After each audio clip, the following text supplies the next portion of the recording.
o Papa Leão XIII declarou: nós detemos nessa terra o lugar do Deus Todo-Poderoso. Quem disse isso? Leão XIII. E quem chegou agora? Leão XIV. E eu quero convidar você já a abrir a sua Bíblia comigo em Apocalipse capítulo 13. Apocalipse capítulo 13. O livro do Apocalipse foi escrito de uma forma bem interessante. E o ápice do livro encontra-se nos capítulos 12, 13 e 14. É o famoso quiasmo, né? E nesses capítulos nós temos uma concentração de informações a respeito do grande conflito que chega ao fim.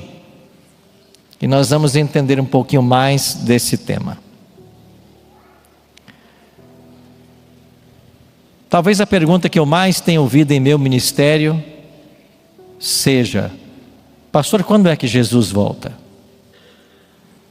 Alguns acham que nós, pastores, temos algum segredo, ou alguma profecia oculta que a gente não revela. Mas a gente não sabe o dia nem a hora. Mas essa, quem sabe, foi a pergunta que eu mais tenho ouvido no meu ministério. Cristo condicionou sua vinda a vários acontecimentos que já tiveram lugar, mas um deles ainda não. Esse está em Mateus 24:14, que ele disse lá: e será pregado este evangelho do reino para todo mundo, em testemunho a quê?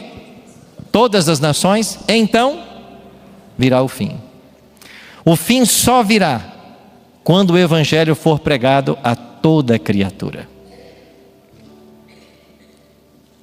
Agora, quando nós olhamos os índices de crescimento da igreja adventista, o mesmo da igreja cristã, os índices de natalidade, os desafios geográficos, linguísticos, financeiros,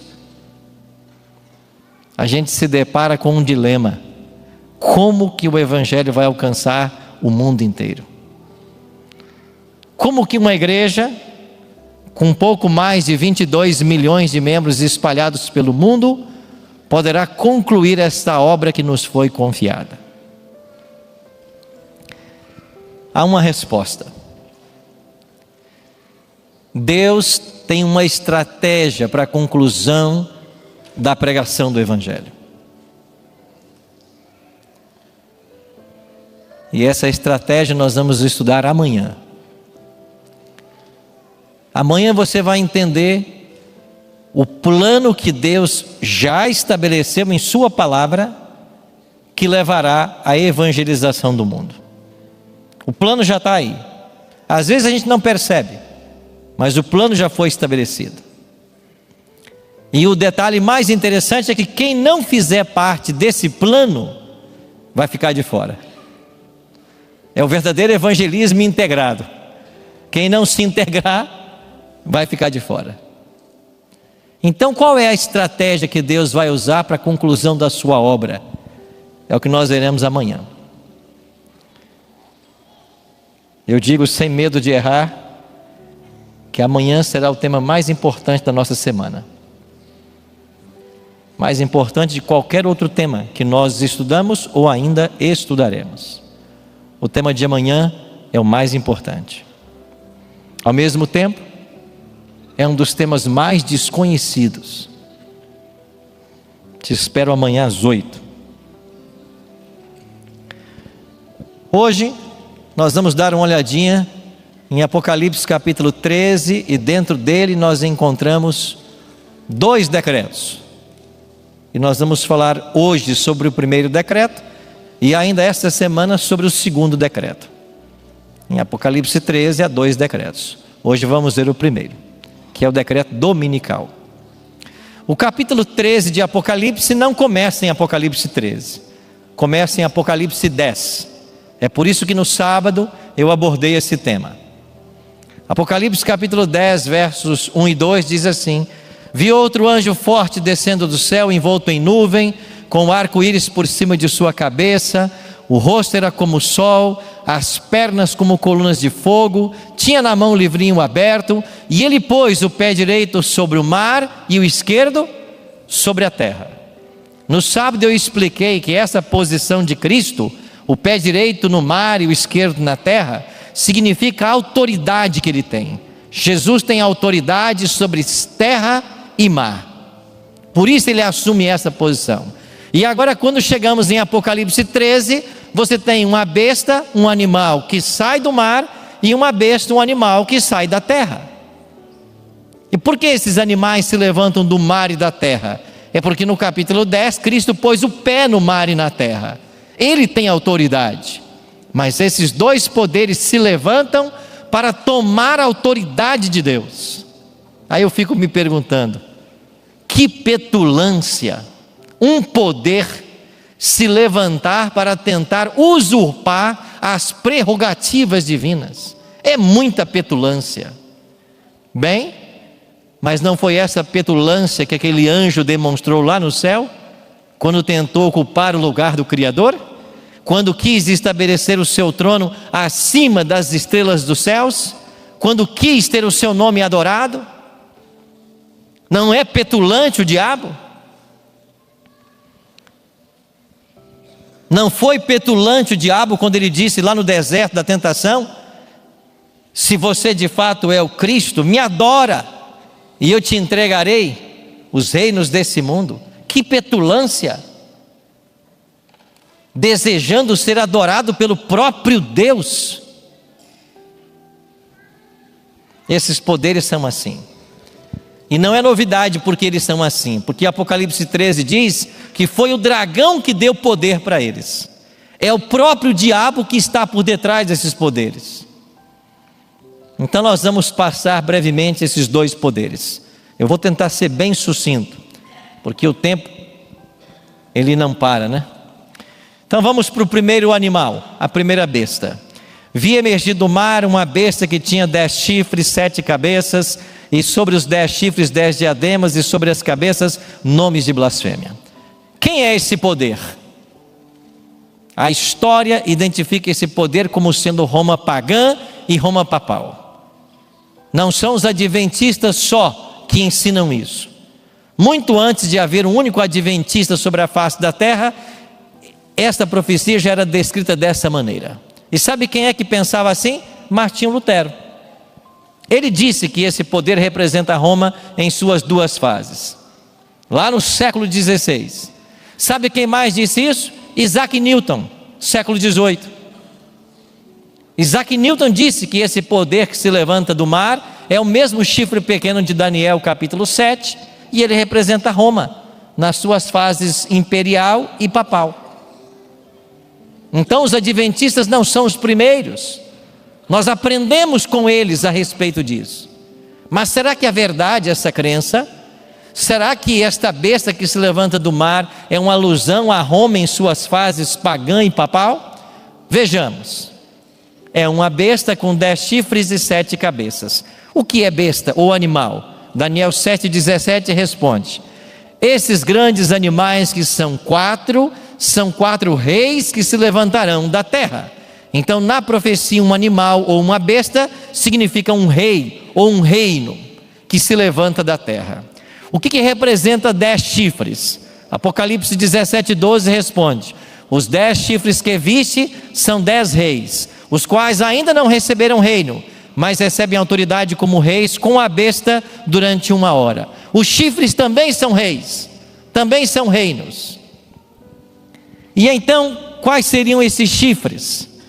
Segundo Isaac Newton, os 10 chifres dessa besta que se levanta do mar são os vândalos, álamos, suevos, visigodos, burgúndios, francos, lombardos, bretões, hunos e Ravenna.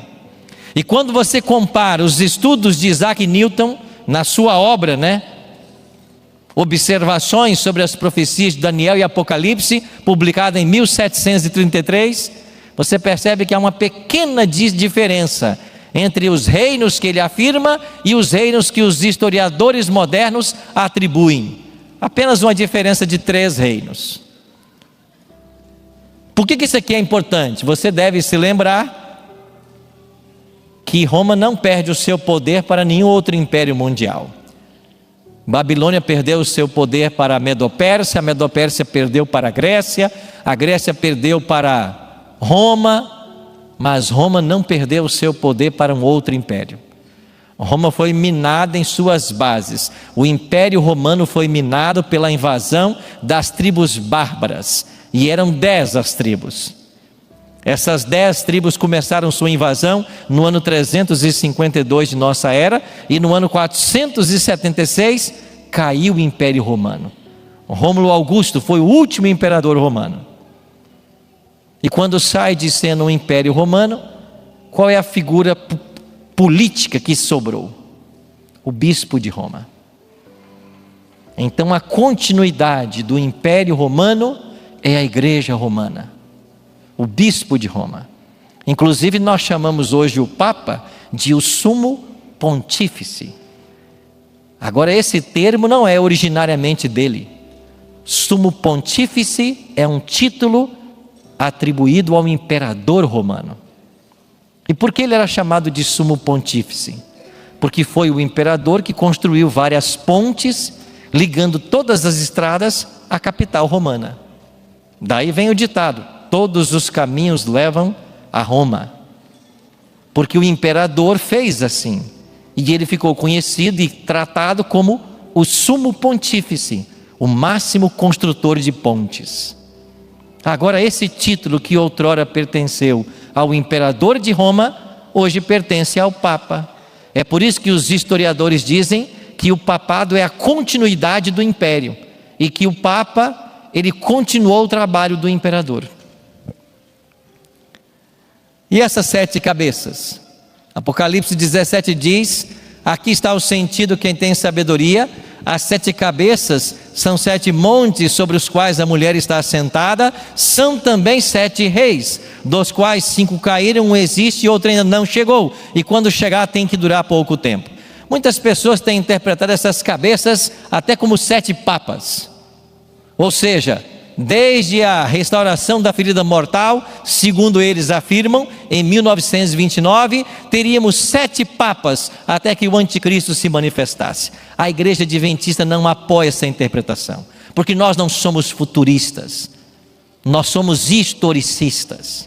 E em momento algum na profecia, a expressão 7 cabeças, que são montes e reis, aplicam-se a pessoas individuais. Antes, aplica-se a sistemas, a reinos, a poderes. E está muito claro no texto quando João diz assim: 5 dessas cabeças caíram, um existe agora, o outro ainda não chegou. Nós temos que entender isso à luz do primeiro século, no momento em que João está escrevendo o Apocalipse. E quando João escreve o Apocalipse, já haviam caído o Egito, a Síria, a Babilônia, Medo-Pérsia e a Grécia. 5 caíram, disse João. Um existe agora, o Império Romano, Roma pagã, e foi Roma quem aprisionou João na ilha de Patmos, o imperador Dominiciano. Um ainda não chegou. Quem é que não havia chegado? O bispo de Roma, o Papa, que só chegou no 6º século. Não dá para você fugir dessa interpretação. E por que esses 7 reis ou 7 montes são esses 7 impérios? Porque eles são antagônicos a Deus. Todos esses impérios tentaram destruir o povo de Deus. O Egito escravizou o povo de Deus 400 anos. A Assíria destruiu as 10 tribos do norte. A Babilônia escravizou por 70 anos as tribos que sobraram, Judá e Benjamim. A Medo-Pérsia tentou acabar com os judeus no tempo da rainha Ester. A Grécia tentou acabar com os judeus no tempo de Antíoco Epifânio, inclusive profanando o santuário e sacrificando porcos no altar do santuário. O Império Romano tentou acabar com o cristianismo, inclusive crucificando o seu fundador. E Roma Imperial, como veremos hoje, dominaria por 12 séculos e perseguiria a igreja de Deus. As 7 cabeças são esses 7 impérios, nada de 7 papas. A besta que vi, disse João, era semelhante a leopardo com pés de urso, boca de leão. Por que esses animais aparecem no capítulo 13? Lá em Daniel capítulo 7, esses animais se referiam a Babilônia, Medo-Pérsia, Grécia e Roma. A besta que vi era semelhante. Por que o papado se assemelha a esses impérios? Segundo alguns estudiosos, do leão Babilônia, Roma copiou seu orgulho e sua altivez. E sabe quando ela demonstra isso? Quando ela declara que fora da igreja romana não há salvação. É isso que a igreja romana ensina em seus documentos. Só existe salvação dentro da igreja romana. E quem não é católico não pode ser salvo. Os documentos dizem isso. O que é que o papado copiou da Medo-Pérsia? O culto no dia do sol. Porque os primeiros observadores do domingo na história do mundo foram os mitraítas, que viveram no período da Medo-Pérsia. Eles adoravam ao Deus Sol no primeiro dia da semana. O que Roma copiou dos gregos? Os deuses. Hoje nós temos dentro da igreja romana um panteão de deuses, de santos, que medeiam, que intercedem pelos membros da igreja. E antes de avançar, deixa eu abrir um parêntese aqui. O que falamos hoje a respeito da igreja romana, nada tem a ver com os católicos modernos. Por quê? Porque dentro da igreja católica hoje, está cheia de gente sincera. Milhares de pessoas que estão buscando servir a Deus de todo o coração. O que elas precisam é compreender algumas coisas que ainda não compreenderam. Placa de igreja não salva ninguém. Haverá pessoas salvas dentro de todas as denominações, porque o que nos salva é a graça de Jesus. E aqueles que vivem à luz do conhecimento que possuem, por isso eles serão julgados. E haverá salvos de todas as igrejas.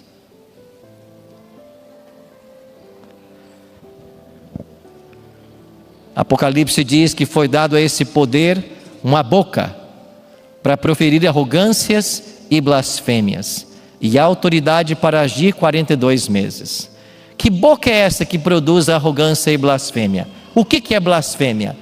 À luz do Novo Testamento, blasfêmia são duas coisas.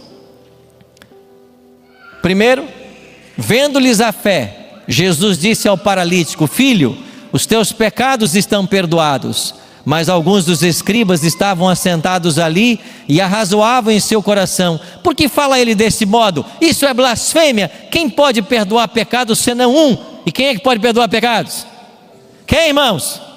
Deus. Só Ele pode perdoar pecados.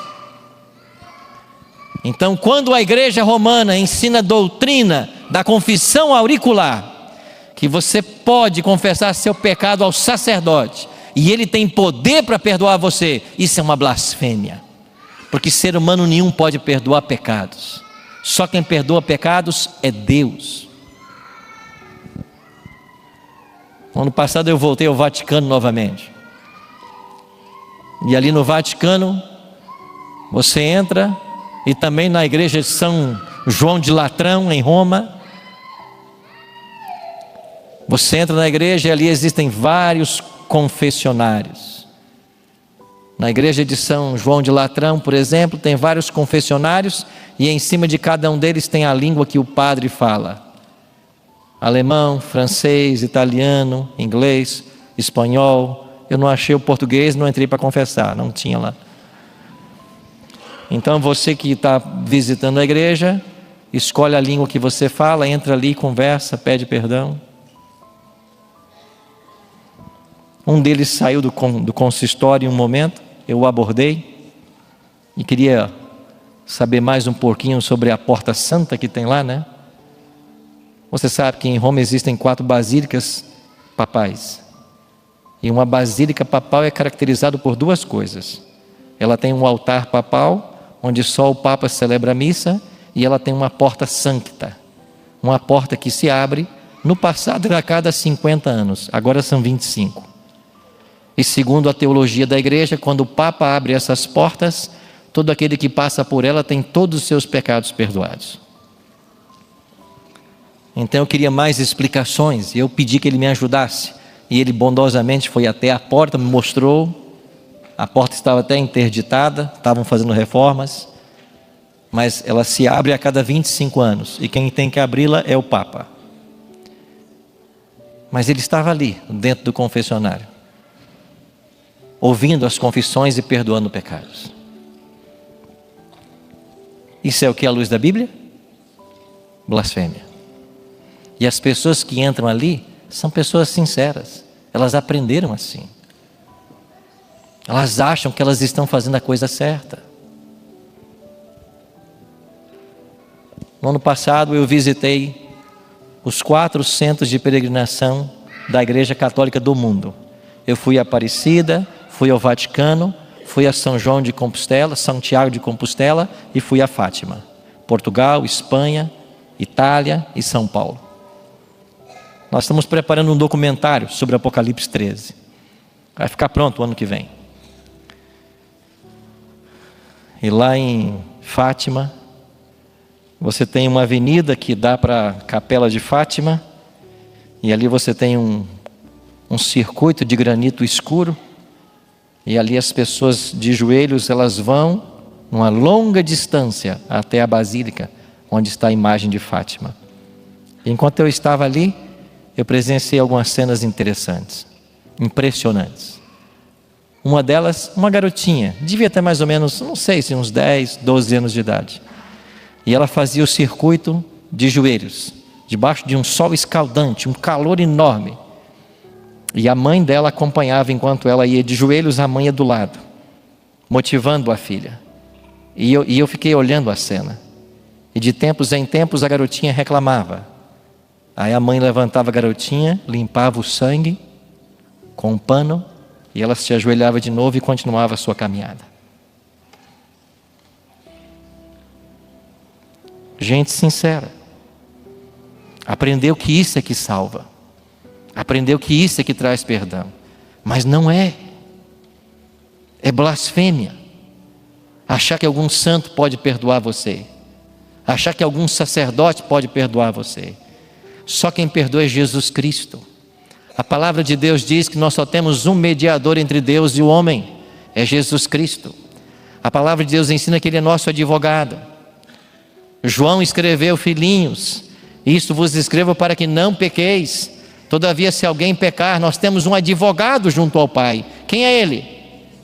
Jesus Cristo. Ele é o advogado, não é o sacerdote. Isso é blasfêmia. Esse poder é blasfemo. O que mais é blasfêmia à luz da Bíblia? Deixa eu ler aqui só os documentos da igreja. Cânon Católico, Concílio de Trento, páginas 440 e 870. Na confissão, o sacerdote tem o poder de perdoar todos os crimes cometidos depois do batismo. Quando um criminoso confessa seus pecados ao sacerdote, todos os crimes não são somente perdoados, mas destruídos, e o criminoso se torna uma nova pessoa, um santo. Isso é blasfêmia. Nenhum ser humano pode conferir perdão. À luz da Bíblia, não. O que mais é blasfêmia? Jesus foi acusado de blasfêmia porque ele se disse igual ao Pai. Em João 10:30, Jesus disse: eu e o Pai somos um. E eles pegaram em pedras para apedrejá-lo, porque isso significava: eu sou igual ao Pai. E por que Jesus não pecou quando se declarou igual ao Pai? Porque Ele é Deus. Mas qualquer ser humano que tenta ser igual a Deus, nisso ele está blasfemando. E olha o que diz o dicionário eclesiástico católico: o Papa é de tão grande dignidade, exaltado que ele é, não mero homem, mas como se fosse Deus e substituto de Deus. O Papa é de tão grande autoridade e poder que ele pode modificar, explicar e interpretar as leis divinas. Ele pode modificar. Pode? Não. Ele pode tentar. Mudar ele não pode. O Papa Leão XIII declarou: nós detemos nessa terra o lugar do Deus Todo-Poderoso. Quem disse isso? Leão XIII. E quem chegou agora? Leão 14. A igreja não muda. Não se engane. Roma não muda. Roma acha que o Papa é o próprio Deus na terra. Daí vem o título, o vigário de Cristo. Sabe o que quer dizer a palavra vigário? Quer dizer representante, mas também quer dizer substituto.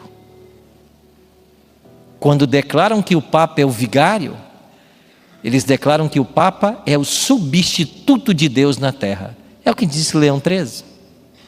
É por isso que o Papa aceita adoração. O Papa aceita ser adorado como Deus. O texto de Apocalipse também diz que foi dado a ele autoridade para agir 42 meses.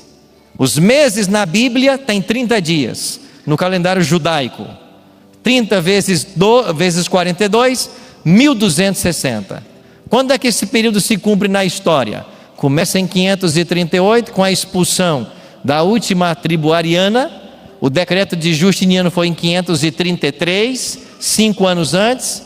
538, a expulsão dos ostrogodos de Roma. E vamos até 1798. Durante esses 12 séculos, a igreja romana fez o que bem entendeu. Perseguiu e matou quantos ela quis, em nome da fé. No ano passado eu fui a Portugal fazer uma série para o Hope Channel, lá de Portugal, no Porto. E eu pregava às noites e de dia visitava os locais que eu achava interessante. E num dos dias da semana eu fui até a cidade de Coimbra. Queria conhecer a Universidade de Coimbra, famosa mundialmente, fundada em 1290. Extraordinária faculdade, uma biblioteca extraordinária, fundada em 1290, famosa por seu curso de direito.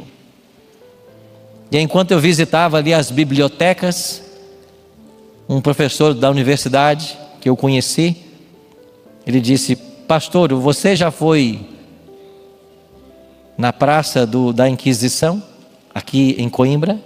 Eu disse: nem sabia que existia essa praça.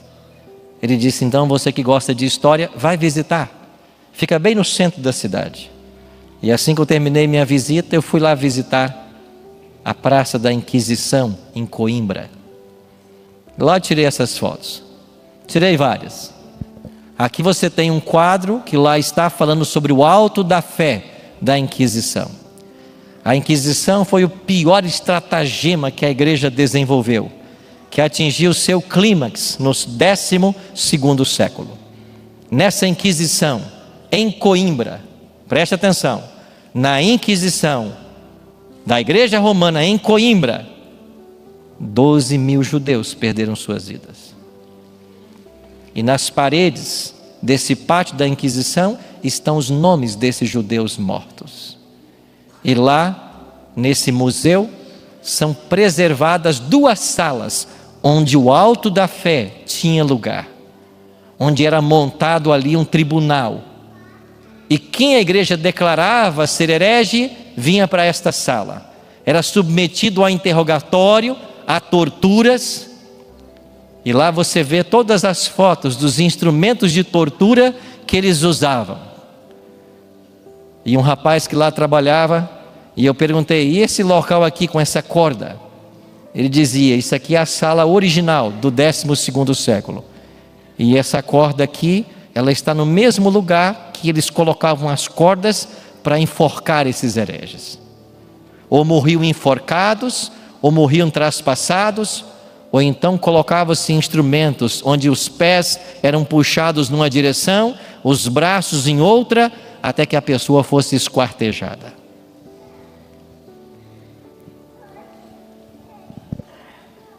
Existe um historiador chamado Jesse Lehman. Ele escreveu um livro chamado O Livro dos Mártires. Jesse Lehman afirma em seu livro que nesses 12 séculos de perseguições papais, a igreja ceifou a vida de mais de 150 milhões de cristãos. 150 milhões Isso é quase a população de um Brasil. 12 séculos. Autoridade para agir.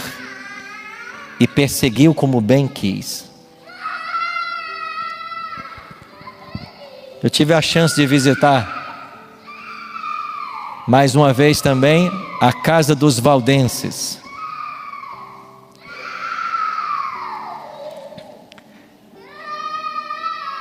E se você for um dia ali no norte da Itália, sul da França, eu aconselho você a visitar esse local. A escola era chamada Dei Barba. Aí se preparavam os pastores valdenses. Eles passavam aí 4 invernos. E nos invernos, eles estudavam natureza e Bíblia. Até que eram preparados para serem pastores. E daí dessas escolas, eles saíam para as grandes universidades do mundo para evangelizar. Aí perto dessa escola de pastores valdenses, você tem ali uma caverna chamada Tunda della Tana. E ali você percebe a abertura, aquele orifício lá é por onde você tem que entrar. É um espaço muito apertado, você tem que entrar quase que rastejando. Mas depois que você passa por essa abertura, lá dentro você tem um salão que cabe pelo menos 150 pessoas. E era dentro desse salão que os valdenses adoravam a Deus, escondidos do império. Até que eles descobriram. E quando descobriram, eles foram lá num dia de culto dos valdenses, e vários valdenses guardavam o sábado. Eles taparam essa entrada e por um orifício superior, eles jogaram tochas e mataram queimadas, asfixiadas, todas as pessoas que ali estavam adorando a Deus. Ali permanece como um santuário de tantas pessoas que perderam suas vidas. Eu fui ano passado também na Alemanha e visitei mais uma vez Constança, uma cidade muito linda. E lá em Constança, você tem uma praça onde hoje existe uma grande pedra, e esta pedra assinala o exato local onde foram queimados vivos John Hus e Jerônimo de Praga. Queimados vivos, porque não se submeteram aos ensinos papais, mas ficaram com a Bíblia. 1414, John Hus foi queimado. Ou 14 ou 18. O concílio durou 4 anos, ele foi queimado durante o concílio. Mas as perseguições findariam, porque o Apocalipse diz assim: vi uma de suas cabeças como golpeada de morte, mas a ferida mortal foi curada, e toda a terra se maravilhou seguindo a besta. Quando é que essa ferida de morte foi dada? Quando foi preso o Papa por ordem de Napoleão Bonaparte, em 15 de fevereiro de 1798. O Papa era o Papa Pio VI, e ele foi preso por ordem de Napoleão Bonaparte. Quem o prendeu foram 2 generais, Berthier e Servani. E eu fui a Paris para encontrar a sepultura de Servani, e ele está sepultado lá no mesmo Museu dos Inválidos, onde está sepultado Napoleão Bonaparte, o general que prendeu o Papa. Mas o Apocalipse 13:8 termina dizendo: adorá-lo-ão todos os que habitam sobre a terra. Mas quem é que vai adorar esse poder? Aqueles cujos nomes, o quê? Não foram escritos no livro da vida do Cordeiro, morto desde a fundação do mundo. Quem é que vai adorar esse poder? Quem não tem seu nome no livro da vida, porque quem tem o seu nome lá não vai adorar esse poder, mas os que não têm adorarão esse poder. Então nós tivemos a prisão do Papa em 1798, passados alguns anos, 31 anos, passados 131 anos, em 1929, nós temos o que nós consideramos o início da cura da ferida mortal, o início da restauração do poder papal. E por que começa aí? Porque foi aí que Benito Mussolini, líder da Itália, vai devolver para a Igreja Romana os 44 hectares de terra que haviam sido confiscados da igreja por Napoleão Bonaparte. A igreja também foi indenizada numa multa milionária pela prisão do Papa, pelo Estado italiano, e ainda foi colocado agora a religião católica romana como sendo a religião oficial do império.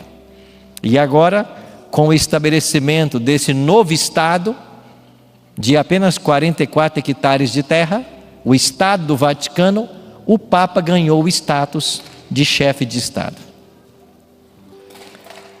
Começou a ascensão papal. Você vai perceber que a revista Time, de tempos em tempos, atribui ao Papa o título de o Homem do Ano.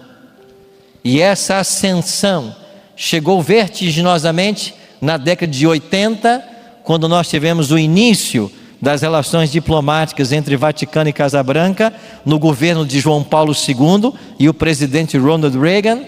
Mas o que mais me assusta foi o que aconteceu no ano passado, quando o Papa Francisco discursou no Capitólio.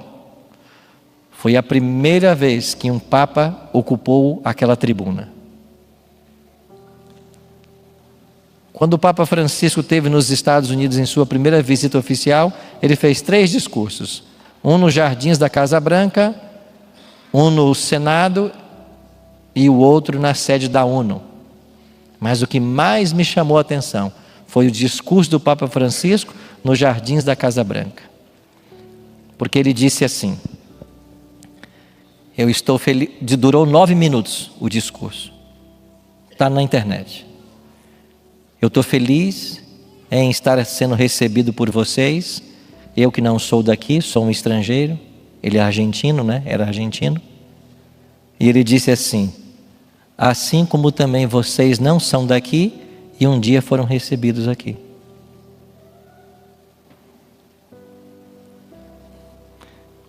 Quando o Papa falou isso, eu me perguntei na hora: será que os americanos entenderam o que ele disse?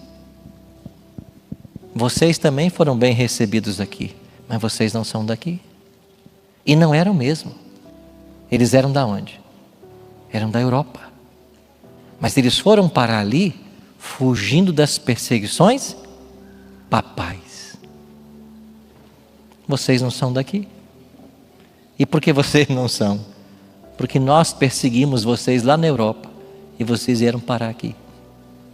Será que eles não viram isso?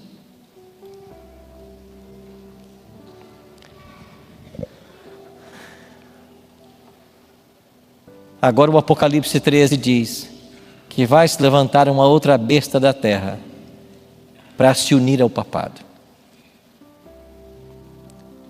E agora eu tenho um problema sério. Eu estou no meio da mensagem, já deu 9:05.